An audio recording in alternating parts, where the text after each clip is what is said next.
Kunci sukses.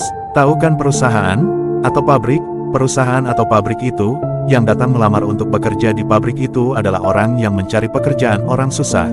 Lalu pabrik itu menerima pelamar kerja, artinya menerima orang susah yang datang. Ini misalkan ada pabrik, dia tak mau menerima orang susah yang mau melamar kerja, maunya hanya menerima orang yang sudah sukses, misal hanya mau menerima kalau yang melamar kerja itu para menteri, atau presiden negara-negara, misal presiden Rusia, presiden Amerika, presiden Indonesia. Kira-kira ada tidak yang melamar ke pabrik itu? Ada tidak presiden Rusia melamar ke pabrik itu? Jawabnya tak mungkin, apalagi cuma pabrik sandal jepit atau pabrik beating. Karena pabrik itu mau menerima orang-orang susah yang mencari kerja, maka pabrik itu bisa besar dan maju. Karena yang kerja bekerja sungguh-sungguh, bos pabrik pun jadi sukses dan kaya raya. Maksud saya membahas panjang lebar itu, orang kalau ingin sukses kuncinya adalah menerima kepada orang susah. Pabrik itu hanya sebagai gambaran. Kita sedekah ke anak yatim piatu, fakir miskin, jompo, itu orang susah tidak?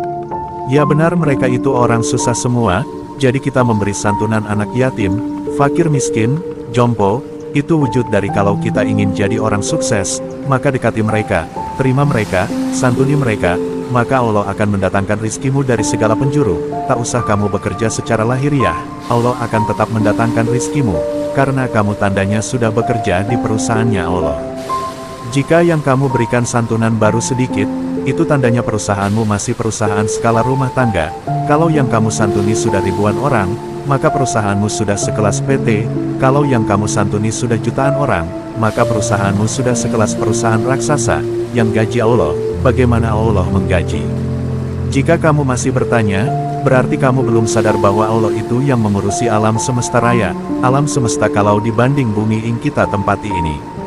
Bumi kita ini sekecil debu, lalu kamu di bumi sekecil apa? Wong bumi saja dibanding alam raya, bumi ini sekecil debu yang melayang-layang di alam semesta raya kekuasaan Allah ini. Kita itu sering berpikir merasa besar, karena logika ego kita, padahal kita ini kecil, bahkan makhluk lain selain kita itu lebih banyak. Kita ini hanyalah setitik kehidupan kecil, di antara kehidupan alam semesta.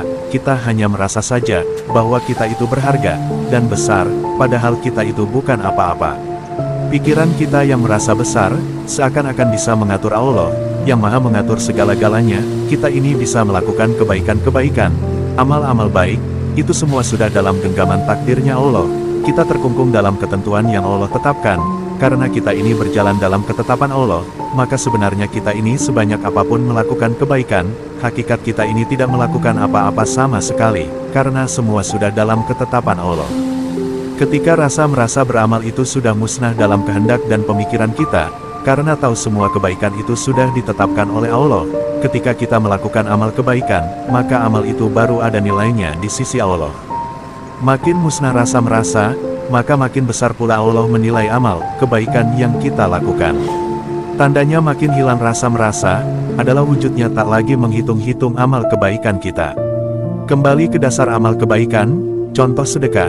Sedekah itu seperti kita punya perusahaan, perusahaan itu di bawah Allah, Allah lah bos besarnya, yang akan menggaji kita. Wujud dari produksi kita adalah menyantuni fakir miskin dan anak yatim piatu. Allah akan menggaji kita dengan makin besar gaji, kalau santunan yang kita berikan makin banyak, apapun yang kita berikan untuk fasilitas umum itu. Namanya amal jariah kebaikan kita, yang akan dibalas oleh Allah, sebanyak yang kita lakukan. Allah itu maha kaya, mengatur makan semua makhluk ciptaannya, tiada habis bumi ditanami dan menumbuhkan biji dan buah-buahan, dan selalu mencukupi makhluk hidup semua bisa mendapatkan makan, walau bumi tetap sama, memberi makan semua makhluk semesta raya saja Allah tak kesulitan, sambat-sambat, apalagi cuma menjadikanmu kaya raya, sebagai petugasnya Allah, sungguh hal yang amat mudah dan gampang bagi Allah. Romo Kiai Murobi Ruhi.